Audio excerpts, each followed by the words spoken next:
মুসলমান বন্ধুরা আমার খেয়াল করেন, দুনিয়ার জমিনের ভিতরে স্কুলের চাকরি যদি কেউ করতে চায়, তাহলে বন্ধুরে আমার তার দুনিয়ার শুরু থেকে নিয়ে স্কুল লেভেলে পড়াশোনা করিয়া ওই পরিমাণ ডিগ্রি অর্জন করার পরে কিন্তু দরখাস্ত তার করা সম্ভব হয়। দুনিয়ার জমিনের ভিতরে যদি কেউ ব্যাংকে চাকরি করতে চায়, তাহলে তার ওই লেভেলের লেখাপড়া করতে হয়। এই দুনিয়ার জমিনের ভিতরে এই মুসলমান কেউ যদি রাষ্ট্র নিয়ে গঠন নিয়ে নেতা যদি হতে চায়, তাহলে তার রাষ্ট্রবিজ্ঞান সম্পর্কে একটা ভালো ধ্যান ধারণা থাকতে হবে, রাজনীতি সম্পর্কে তার ধ্যান ধারণা ভালো থাকতে হবে। কিন্তু দুনিয়ার জমিনের ভিতরে ব্যাংকের গোলাম হওয়ার জন্য আল্লাহ আমাদেরকে পাঠাই নাই, স্কুলের গোলামি করার জন্য আল্লাহ দুনিয়ার জমিনে পাঠাই নাই, জমির গোলামি করার জন্য আল্লাহ দুনিয়ার জমিনে পাঠাই নাই। আমাকে আপনাকে আল্লাহ পাঠাইছে আল্লাহর গোলামি করার জন্য। ও মুসলমান, কি করে আল্লাহর গোলামি করব? আল্লাহর যদি গোলাম হইতে চাই, আমাদেরকে আল্লাহর হুকুম 5 ওয়াক্ত নামাজ পড়তে হবে, আল্লাহর হুকুম রোজা করতে হবে, আল্লাহর হুকুম হজ করতে হবে, আল্লাহর হুকুম যাকাত দিতে হবে। তার মানে হলো ইসলামের পরিপূর্ণ হুকুম আপনাকে আমাকে মানতে হবে। আর এইগুলো যদি আমি মানতে চাই, আল্লাহ যদি 1 নম্বরের গোলাম হতে চাই, তাহলে বুঝে থাকলে বলেন তো দেখি, গোলামি শিক্ষা করার দরকার আমাদের আছে না? না, এই মক্কার ভিতরে অনেক মানুষ আছে এখন পর্যন্ত গোসলের ফরজ জানে না, ওযুর ফরজ জানে না, এমন করে নিজের পবিত্রতা অর্জন করা লাগবে মানুষ জানে না, নামাজের ফরজ জানে না, নামাজের ওয়াজিব জানে না। এই মুসলমান, আপনি নিজেকে তো দুনিয়ার জমিনের সমস্ত কিছু শিখেছেন, কিন্তু বাজানলে আল্লাহর গোলামি করার জন্য আপনি শিখতে পারলেন না।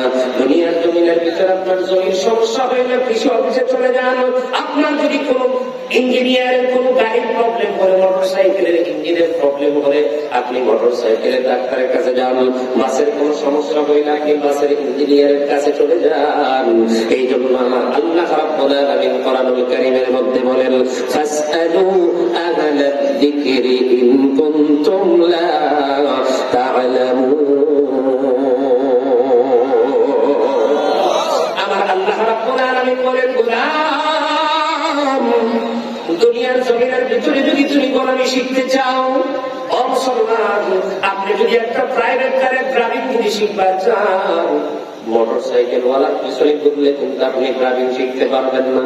ঠিক না ঠিক? জোরে বলেন। এই মুসলমান, দুনিয়ার জমিনের ভিতরে যদি আপনি কাপড়ের ব্যবসা শিখতে চান, তাহলে ধানের ব্যবসায়ীর সঙ্গে সময় কাটাইলে কিন্তু কাপড়ের ব্যবসা সম্পর্কে ধারণা জানা থাকবে না। ঠিক তেমনি করে দুনিয়ার জমিনের ভিতরে কেউ যদি প্রকৃতপক্ষে আল্লাহর গোলাম যদি হইতে চায়, আমার আল্লাহ এই জায়গার মধ্যে বলে দিয়েছেন, গোলাম, আমি গোলামি সম্পর্কে যার মধ্যে ধারণা আছে, আমি গোলামি সম্পর্কে যার ভিতরে জ্ঞান আছে, তার কাছে যাও, তার কাছ থেকে জেনে নাও।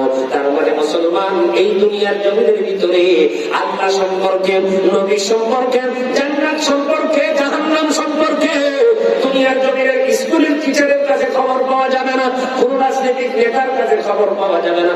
একজন আলেমের শরণাপন্ন হতে হবে। কথা কোন ঠিক কিনা? কিন্তু আমরা আজকে আলেমের কাছে যাই না। এখন আমরা অনেক সময় নিজেরাই নিজেদেরকে পণ্ডিত মনে করি। না রে মুসলমান, না। একজন আরেকজনের কাছে গেলে আপনি অনেক কিছু শিখতে পারবেন। কারণ হলো এমনও কিছু এলেম আছে, এমনও কিছু জ্ঞান আছে যেটা বাহ্যিক দৃষ্টিকোণ থেকে দেখলে সঠিক মনে হয়, কিন্তু আসলে সেটা সঠিক নয়। এই কথাটা বোঝানোর জন্য আপনাদের খেদমতে আমার একটা ওয়াকিয়া মনে পড়ে গেল।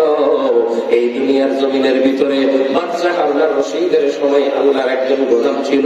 অনেকেই তার নাম জানেন, কেউ বলে বাহালুল পাগল, কিন্তু আসলে বাহালুল কিন্তু পাগল না, পাগল না, সে ছিল একজন আলেম। এই বাহালুলের কাছে একদিন জুনায়েদ বাগদাদী রাহমাতুল্লাহ আলাইহি তিনি সালাম দিয়ে বলতেছেন, হুজুর, আমি আপনার কাছে আসলাম, আপনার কাছ থেকে আমি কিছু নসিহত শুনতে চাই, আপনি একটু আমাকে কিছু নসিহত করেন। কি কোন মাধ্যমে চললে, কি কাজগুলো করলে, কোন আমলগুলো করলে আল্লাহর রাজি খুশি, আল্লাহকে খুশি করা যাবে, আল্লাহকে রাজি করা যাবে, সেই পদ্ধতিগুলো কি একটু আমাকে বলে দেওয়া যায় না? বাহালুল ডাকতে বলতেছেন, না না না না, আমি তোমাকে এগুলো বলতে পারবো না, এই মুহূর্তে আমার সময় নেই, আমি পারবো না, যাও তুমি চলে যাও। জুনায়েদ বাগদাদী রাহমাতুল্লাহ আলাইহি নাসরবান্দা ছাড়ে না, বারবার করে যখন বলে তখন ডাকতে বলতেছেন, ঠিক আছে আমি তোমার নসিহত করবো, কিন্তু নসিহত করার আগে আমি তোমাকে 3টা প্রশ্ন করব। এই 3টা প্রশ্নের উত্তর যদি তুমি দিতে পারো তাহলে আমি তোমাকে নসিহত করব, নইলে করব না। এবার জনায়েত বাগদাদী রাহমাতুল্লাহ আলাইহি ডাক দিয়ে বলে, ঠিক আছে বলেন কি প্রশ্ন করবেন? বলে 1 নম্বর প্রশ্ন হলো, যখন তুমি মানুষের সঙ্গে কথা বলো তখন কেমন করে কথা বলো? 2 নম্বর হলো, যখন তুমি খানা খাও তখন তুমি কেমন করে খানা খাও? 3 নম্বর হলো, রাত্রেবেলা যখন তুমি ঘুমাও তখন তুমি কেমন করে ঘুমাও? এই 3টা প্রশ্ন যখন জনায়েত বাগদাদী রাহমাতুল্লাহ আলাইহিকে পড়েছে, সঙ্গে সঙ্গে জনায়েত বাগদাদী রাহমাতুল্লাহ আলাইহি মুস্কি একটা হাসি দিয়ে ডাকতে বলতেছেন, হুজুর আপনার প্রশ্ন হলো 3টা, এবার আমি একটা একটা করে উত্তর দেই। 1 নম্বর প্রশ্ন হলো, মানুষের সঙ্গে কেমনে কথা বলি? আমি মানুষের সঙ্গে নরম সুরে কথা বলি, নরম ভাষায় কথা বলি, মানুষের সঙ্গে কখনো উচ্চবাচ্য করি না, সবসময় নরম সুরে কথা বলার চেষ্টা করি। আর 2 নম্বর হলো, যখন আমি খানা খাই তখন বিসমিল্লাহ বলে শুরু করি আর আলহামদুলিল্লাহ বলে আমি আমার খাবার শেষ করি। আর রাত যখন হয়, রাতের বেলা যখন আমি ঘুমায়া যাই, ওই ঘুমানোর আগে অজুরত অবস্থায় আল্লাহর নামের তাসবিহ করতে করতে ডান কাতে আমি জোনায়েত ঘুমায়া যাই। এখন আপনারা বোঝা থাকলে বলেন তো, প্রশ্ন আর উত্তর ঠিক আছে না নাই? ঠিক। আপনারা বললেন ঠিক আছে, কিন্তু মাহবুব আসতে পারো যারা ওরা দিছে। জনায়েত বাগদাদী রাহমাতুল্লাহ আলাইহি ডাক দিয়ে হুজুর নসিহত কি করবে না? তাই আমি তো মনে করছিলাম তুমি জগৎ বিখ্যাত একজন আল্লাহওয়ালা, কিন্তু তোমার প্রশ্নের উত্তর হচ্ছে একজন কৃষকওয়ালার মতো। এই প্রশ্নের উত্তর একজন কৃষক যদি দিত, একজন সাধারণ মানুষ যদি দিত, আমি মেনে নিতাম। কিন্তু জনায়েত তোমার মতো মানুষের কাছ থেকে এই প্রশ্ন আশা করি নাই, এই উত্তরটা আশা করি নাই। এবার জনায়েত বাগদাদী রাহমাতুল্লাহ আলাইহি চমকে গেছে, বলে কেন কেন কেন? বলে না না না, তোমার 3টা প্রশ্নের উত্তর আমি যা চাইছিলাম তা তুমি দিতে পারো নাই। তোমাকে আমার নসিহত করার দরকার নাই, কারণ আমার নসিহত রাখার মতো তোমার গিলাসই নাই। কথাটা খুব মনোযোগ দিয়ে বুঝবেন, কারণ আমাদের মতো কিছু বক্তার ওয়াজ শোনার জন্য মানুষ পাগল হয়ে যায়। কেন? হুজুরের সেই সুর। কিন্তু যারা আসল বক্তব্য দেয়, যাদের বক্তব্যের ভিতরে জ্ঞান আছে, এলেম আছে, তাদের বক্তব্য শোনার জন্য আমাদের গেলাস ফাঁকা। কেন জানেন? এই কি গল্প করতেছে কিছুই তো বোঝা যায় না। যে বক্তার সুর আছে তার ওয়াজ মার্কেট, যার সুর নেই তার ওয়াজ মার্কেটে নেই। কি কথা বলবেন? হ্যাঁ, এটাই তো হালত। জনায়েত বাগদাদী রাহমাতুল্লাহ আলাইহি বলতেছে, হুজুর উত্তর তো ঠিকই আছে, পায় না একটাও ঠিক নেই। প্রশ্ন কয়টা? জোরে বলেন। আমরা তো সাধারণ মানুষ মনে করতেছিলাম জনায়েত বাগদাদী রাহমাতুল্লাহ আলাইহি যে উত্তরটা দিচ্ছে এই উত্তরটাই সঠিক, কিন্তু বলতেছে না, ঠিক হয় নাই। বলে হুজুর তাহলে নসিহত করার দরকার নেই, এই 3টা কথা কি আপনি একটু আমাকে বলে দেন, এই 3টা কথা শুনে আমি চলে যাব। এই 3টা কথা শুনতে আপনারাও শান্ত, খুব সহজ কথা। 1 নম্বর প্রশ্ন কি? মানুষের সঙ্গে যখন তুমি কথা বলো তখন তুমি কিভাবে বলো? নরম সুর, এটা আসলে প্রকৃত পক্ষে নয়। আল্লাহ কোরআনে বলেন, ইয়া আইয়ুহাল্লাযীনা আমানুত্তাকুল্লাহা ওয়া কুলু কাওলান সাদীদা।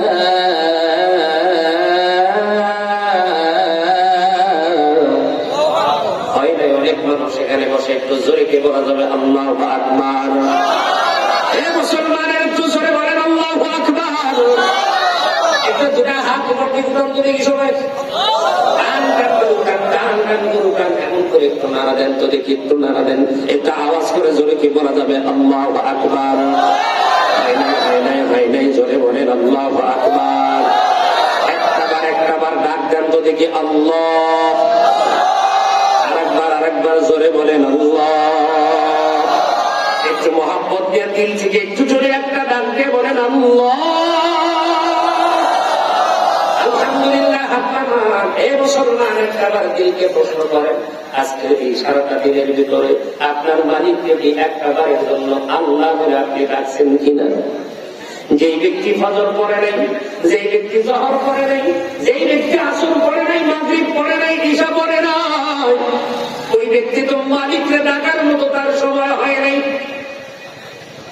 কিন্তু এই জায়গার মধ্যে বসে একটা বার যদি আল্লাহর নামটা দিল থেকে ডাক দিবার পারে, কারণ যখন কোন বান্দা আল্লাহর কাছে নত হয়, ওই আল্লাহর বান্দা আল্লাহ রাব্বুল আলামিন ওই বান্দাকে ফিরাইয়া দেয় না, বান্দার সমস্ত চাওয়া আল্লাহ পূরণ করে দেয়। আল্লাহ রাব্বুল আলামিন কোরআনুল কারীমের মধ্যে বলেন, বাহরুল ডাকতে বলে, জুনাইদ তুমি কি কোরআন পড়ো নাই? কোরআনের জ্ঞান, কোরআনের ইলম কি তোমার মধ্যে নাই? তাহলে বোঝা গেল বাহরুল পাগল না, বাহরুল কিন্তু একজন আল্লাহওয়ালা বুজুর্গ আলেম। হয়তো বলবেন হুজুর তাহলে মানুষ তাহলে পাগল কেন কয়? পাগল বলে এই কারণে, কারণ তার মধ্যে দুনিয়ার লোভ ছিল না। বলবেন হুজুর কেন? কারণ আগে প্রস্তাব করা হয়েছিল আপনাকে বিচারক বানানো হবে, আপনি বিচারপতি হবেন, প্রধান বিচারপতি আপনাকে বানানো হবে। যেমন আবু হানিফা রাহমাতুল্লাহ আলাইহি প্রধান বিচারপতি বানানোর জন্য খলিফা মনসুর যখন প্রস্তাব দেয়, এই প্রস্তাবে আবু হানিফা রাহমাতুল্লাহ আলাইহি রাজি না হওয়ার কারণে আবু হানিফা রাহমাতুল্লাহ আলাইহি পিঠের মধ্যে চাবুকের একটা আঘাত মাইরা দেয়। চাবুক দিয়ে আঘাত করার পরে যখন মনসুর তার বাড়ির দিকে যখন চলে যায়, তখন ডাক দিয়ে বলা হলো, আবু হানিফার সঙ্গে আপনি খারাপ আচরণ করেছেন, এই আচরণটা আপনার করা ঠিক হয় নাই, আপনি কেন তারা আঘাত করলেন? আবু হানিফা রাহমাতুল্লাহ আলাইহির ছাত্ররা জিজ্ঞেস করে, হুজুর এত বড় একটা প্রস্তাব আপনি নারাজ হলেন কেন? আপনি না করলেন কেন? আবু হানিফা রাহমাতুল্লাহ আলাইহি ডাক দিয়ে বলে, শুধু আমি বিচারপতি হলে চলবে না, নেতা যদি জাহেল হয়, নেতা যদি অজ্ঞ হয়, নেতা যদি শয়তানওয়ালা হয়, নেতা যদি জাহেল হয়, তার সঙ্গে বিচারক হওয়া একজন আলেম কখনো সঠিক বিচার করতে পারবে না। এ মুসলমান, কারণ হলো নেতা যদি 2 নাম্বার হয় আর বিচারক যদি 1 নাম্বার হয়, তাইলে ভেজাল। কথার দৃষ্টি কথা মনে পড়ে গেল হযরত ওমর রাদিয়াল্লাহু তাআলা আনহু একজন ইহুদির কাছ থেকে একটা ঘোড়া ক্রয় করেছে, ঘোড়া। কিন্তু বাজারে 2-1 দিন পরে দেখা গেল ঘোড়াটার ভিতরে অসুস্থ দেখা দিয়েছে। এবার এই ঘোড়াটা নিয়ে ঘোড়ার মালিকের কাছে গিয়ে বলতেছেন, এই ঘোড়াটা তোমাকে ফেরত দেবো, তুমি নিয়ে নাও। ডাকতে বলে, না না, আমি এই ঘোড়াটা ফেরত নিতে পারবো না, ফেরত নিতে পারবো না। এ মুসলমান, তখন আমিরুল মুমিনিন হযরত ওমর রাদিয়াল্লাহু তাআলা আনহু ওই ইহুদিকে সঙ্গে করে নিয়ে ওই সময় তিনি বিচারক ছিলেন, বিচারকের কাছে চলে গেল। কাজীর কাছে গিয়ে বলতেছেন, কাজী সাহেব, আমি আমিরুল মুমিনিন হযরত ওমর, এই ইহুদির কাছ থেকে আমি যে ঘোড়া বা ঘোড়াটা কিনেছিলাম, এটা হলো একটা অসুস্থ ঘোড়া, এই অসুস্থ ঘোড়া আমি ফেরত দিবার চাই। ইহুদি রাখতে বলে, কাজী সাহেব, না না না, আমি যখন ঘোড়াটা বিক্রি করছি তখন অসুস্থ ছিল না, তখন সুস্থ ঘোড়া ছিল, তখন সুস্থ ঘোড়া ছিল, সুস্থ ঘোড়া ছিল, আর এই সুস্থ ঘোড়া অবস্থায় আমি তার কাছে বিক্রি করেছি। এবার আস্তে করে কাজী সাহেবের বিচার দেখেন কত সুন্দর।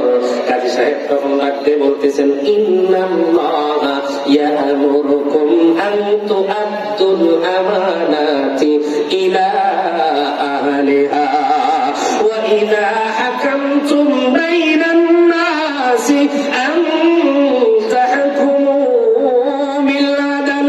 সূরা কি বলা যাবে? আল্লাহু আকবার। কাজী সাহেব ডাকতে বলতেছেন, আমিরুল মুমিনিন, আপনার মধ্যে কোরআন আছে, কোরআনের মধ্যেই তো বলা আছে, যার যতটুকু পাওনা, যতটুকু হক, তার কাছে আমানতটা পৌঁছে দাও। আর এটা দুনিয়ার জমিনে মানুষের বানানো নীতি অনুযায়ী করলে চলবে না, আল্লাহর দেওয়া নীতি কোরআন অনুযায়ী করা লাগবে, ঠিক কিনা? এখন আপনাকে আমি বলবার চাই, আপনি যখন ঘোড়া কিনছিলেন তখন এই ঘোড়াটা সুস্থ না অসুস্থ? হযরত ওমর রাদিয়াল্লাহু তাআলা বলেন, সুস্থ। বলে, তাহলে আপনি ফেরত দিতে পারেন, শর্ত হলো ঘোড়াটাও সুস্থ হওয়া লাগবে। সুবহানাল্লাহ।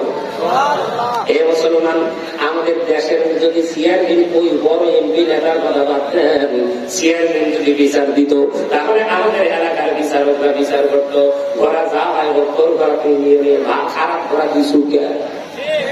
হ্যাঁ, আমিরুল মুমিনিনকে ডাকতে বলে, আমিরুল মুমিনিন, আপনার ঘোড়া যদি সুস্থ থাকতে আপনি দিতে পারতেন, কিন্তু অসুস্থ ঘোড়া দেওয়া যাবে না, এটা আল্লাহর কোরআনের আইনের বাহিরে। এই কথা বলার সঙ্গে সঙ্গে আমাদের দেশের নেতা যদি বলতো, ওই বিচারকের কইলার জায়গা থেকে যাত্রী দিয়ে নামায়া আর একজনকে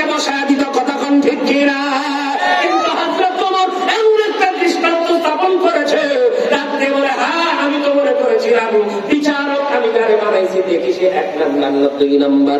তুমি পরীক্ষায় পাশ করেছ, তোমার জন্য তিরস্কার নয়, বরং আমি ওমরের পক্ষ থেকে তোমার জন্য পুরস্কার থাকবে। চিল্লায় কন্যা মারহাবা।